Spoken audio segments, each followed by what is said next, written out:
continuar falando sobre trigonometria, tá? Então, retomando o que a gente tinha falado na aula passada, falamos sobre o círculo trigonométrico e associamos a cada ponto nesse círculo trigonométrico um ângulo interno, né? Então, para cada arco gerado aqui, a partir do eixo X, eu tenho um ângulo interno correspondente. Então, eu associei a cada ponto um ângulo, certo? Aqui eu marquei alguns pontos só para ficar mais fácil, algumas referências, né? 30, 45, 60, depois a gente vai verificar por que dessas marcações aqui. Muito bem, então agora a gente vai transportar o triângulo retângulo, que vocês viram com o professor Jair, para dentro do círculo trigonométrico e assim transportar as relações trigonométricas. Dado o triângulo retângulo, então este aqui, marcado por essa linha pontilhada vermelha e essa linha verde, ou poderia ser esse de cima também, mas vamos tomar esse carinha aqui, certo? E o ângulo interno beta, nesse caso aqui 48. Vamos pegar o mais próximo aqui, o 45, tá? Fica mais certinho. Muito bem. Dado esse ângulo de 45 graus, a gente viu lá no triângulo retângulo que a gente consegue calcular tanto o seno quanto o cosseno desse cara utilizando as razões trigonométricas, né? O seno é cateto oposto sobre hipotenusa e o cosseno é cateto adjacente sobre a hipotenusa. Lembra do macete, né? Só catoa. Só cateto oposto sobre hipotenusa e o K, cateto adjacente sobre hipotenusa, né? Seno, então, o seno de 45 vai ser medida deste lado aqui, cateto oposto, sobre a hipotenusa. A hipotenusa a gente já sabe que mede 1, porque ela está dentro desse círculo aqui, né, de raio 1. Então, essa medida é 1. Ou seja, o seno de 45 é somente a medida deste lado aqui, pontilhado em vermelho. Este lado pontilhado, ele vai medir exatamente 0,71. Depois a gente vai ver que isso aqui mede raiz de 2 sobre 2 exatamente. Tanto o seno quanto o cosseno também vão ser calculados pela medida do lado do triângulo retângulo girada dentro do círculo trigonométrico. Já a medida deste lado aqui também é raiz de 2 sobre 2 e também vai medir então 0,71, certo? Então, a partir de um certo ponto aqui dentro do primeiro quadrante, sempre, tá? Vamos analisar somente dentro do primeiro quadrante. Qualquer ponto que a gente pegue aqui, dentro desse primeiro quadrante, eu gero um triângulo retângulo e esse triângulo retângulo tem uma medida de um cateto do outro que nos dá seno e cosseno desse ângulo interno.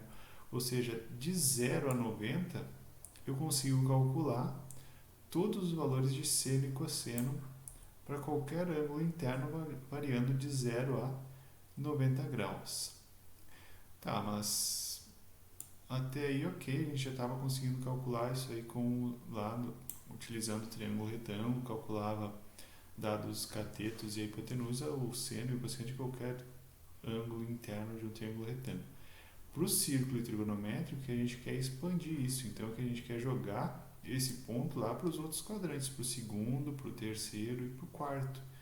Mas como é que eu calculo o seno deste carinha aqui no segundo quadrante, sendo que o ângulo formado com o eixo X não é esse cara, e sim 108 graus. E esse triângulo aqui já não é mais um triângulo retângulo.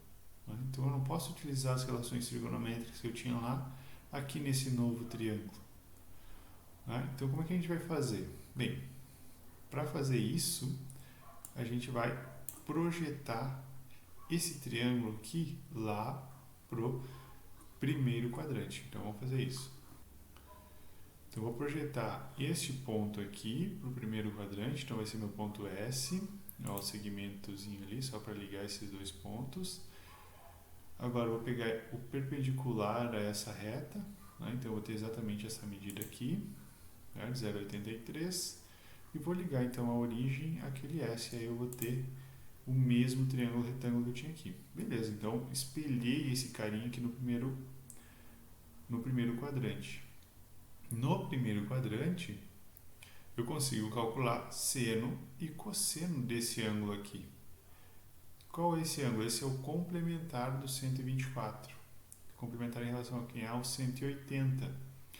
Então, 180 menos 124 são 56. Então, quer dizer que esse ângulo aqui é 56 graus. Ou seja, eles são equivalentes, né? Então, se calcular o seno de 56 e calcular o seno de 124 é a mesma coisa, certo? E assim a gente vai projetar todos os outros valores. Então, sempre que eu quiser calcular qualquer arco maior do que 90 graus, eu vou fazer o que a gente chama de redução ao primeiro quadrante. Eu vou pegar esse ponto, projetar sobre o primeiro quadrante e verificar qual é o triângulo retângulo que ele gera e qual o seu ângulo interno. E a partir desse ângulo interno eu calculo o seno e o cosseno, certo? Isso vale para todos os arcos, sendo o primeiro, o segundo, o terceiro ou quarto, tá? Vamos ver como é que fica então a projeção desses três aqui sobre todos os quadrantes. Então, distribuindo todos os pontos e verificando todos os seus correspondentes, a gente tem exatamente essas figuras aqui, tá? Então, o 60 corresponde ao 120 no segundo, que corresponde ao 240 no terceiro e o 300 no quarto. O 45 ao 135, 225, 315. O 30 ao 150, 210 e o 330. Certo? Então, quer dizer que se eu quero calcular o seno de 210, na verdade eu vou calcular o seno de 30, projeto esse carinha lá no primeiro quadrante, calculo o seno de 30 e verifico qual é o sinal, positivo ou negativo. A gente já vai falar sobre isso. Mesma coisa o 150. 150, quero calcular o seno ou cosseno do 150. Projeto ele sobre o 30, né, que é o correspondente, equivalente no primeiro quadrante, e calculo o seno ou cosseno desse carinha. Mesma coisa o 300, né? O 300 é equivalente ao 60. Então, projeto ele no primeiro, calculo o seno e o cosseno que eu quero dentro do primeiro e verifico qual é o sinal no quarto quadrante, tá? Então, vamos lá. Vamos falar um pouquinho sobre o sinal das funções seno e função cosseno. Muito bem, então retomando aqui a função seno e cosseno y, cosseno x. Se a gente analisar o sinal agora, porque a gente pode então atribuir valores para qualquer ponto sobre esse círculo.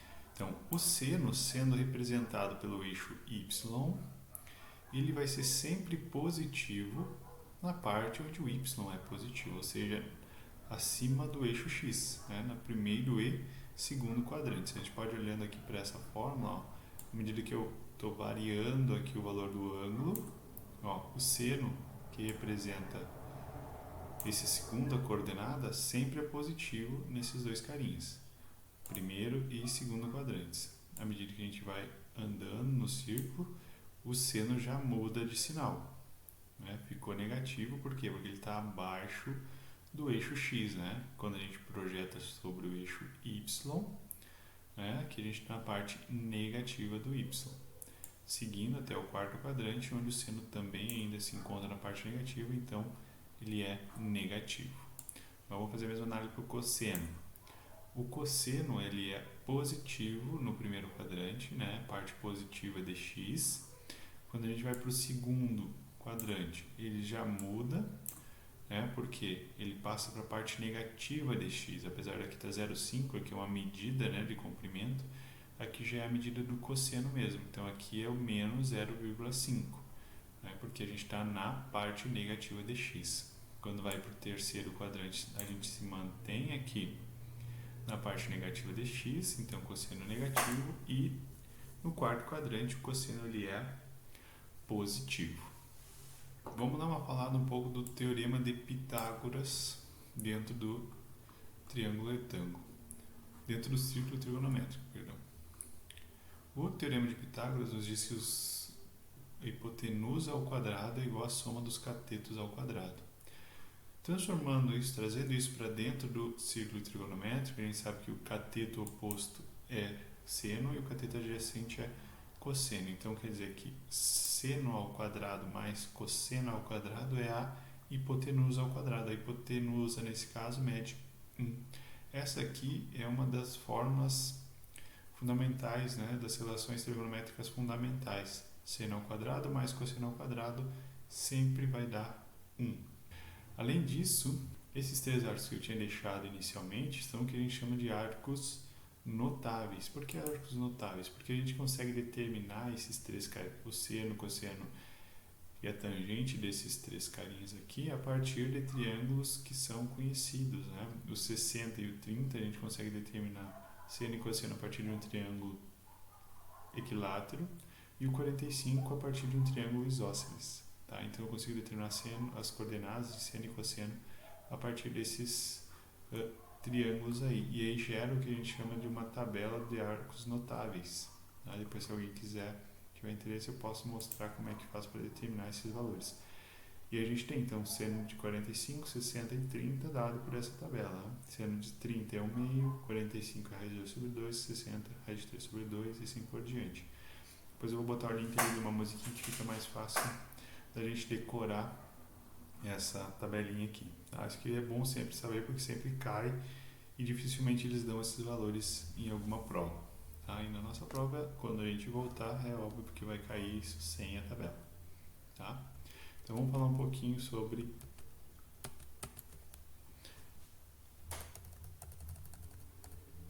a definição então, dessas funções circulares, que a gente começou a construir ali. A primeira função é a função seno, então que agora a gente pode descrever realmente ela como uma função, porque a gente atribuiu a cada valor do círculo um valor de seno, e a gente pode dar infinitas voltas, então tem valores infinitos para x aí. Então, uma função de R em R, dos reais nos reais, onde a gente vai pegar um x real em radianos e levar, né, atribuir o seu valor de seno de x. Essa é a nossa função seno. Tá? O domínio da função, que refere-se aos valores possíveis de x, são quaisquer, né? Então o domínio são todos os reais. A gente viu ali no círculo que o seno ele tem uma limitação de valores a serem encontrados. Né? Então a possibilidade é de 1 a menos 1. Por isso a imagem do seno está variando de menos 1 a 1. Ela vai ser máxima quando o seno assumir o seu valor maior em 90 graus, que é 1, e mínima quando ele assumir o seu valor mínimo, menos 1 em 270. Tá? Aqui é só uma outra forma de representar o seno. Então lembrando sempre que o x será dado em radianos. Tá? Os sinais do seno refere-se ao eixo y, positivo e positivo nos dois primeiros quadrantes e negativo nos dois últimos. Vamos falar um pouco da função cosseno. Mesma coisa, a função cosseno é uma função dos reais, onde a gente pega qualquer x em radianos e leva no seu valor do cosseno em R também, certo? O domínio continua sendo real e a imagem também, a mesma coisa do seno, vai de menos 1 a 1, tá? Podendo assumir esses valores. O cosseno é máximo em 0, onde ele é 1, e ele é mínimo em 180, onde ele é menos 1. Tá? Vamos fazer uns exemplos agora.